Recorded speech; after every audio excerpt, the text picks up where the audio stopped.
Hello বন্ধুরা, তোমরা সবাই কেমন আছো? ভালো আছো তো? আজ আমার ছোট্ট রান্নাঘরে কি মাছ রান্না হচ্ছে তোমরা চিনতে পারছো কি দেখো তো। চিনতে পারলে অবশ্যই কমেন্ট করে জানিও। প্রথমে মাছগুলো নুন, হলুদ, তেল দিয়ে মিশিয়ে রেখে দিলাম। তারপর কড়াইতে তেল দিয়ে রসুন, পেঁয়াজ, আদা, লঙ্কা বাটা দিয়ে ভেজে নুন ও হলুদ দিয়ে নাড়াচাড়া করেছি। নাড়াচাড়া করার পরে মাছ ও ধনেপাতা দিয়ে জল আর একটু জিরের গুঁড়ো ও ধনের গুঁড়ো দিয়ে মাছগুলোকে ঢাকা দিয়ে দিলাম। মাছগুলো যখন একটু প্রায় হয়ে আসবে তখন ঢাকনাটা খুলে দিতে হবে।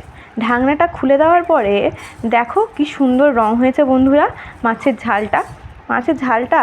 তারপর গরম গরম একটা বাটিতে করে পরিবেশন করলাম। কি সুন্দর লাগছে না?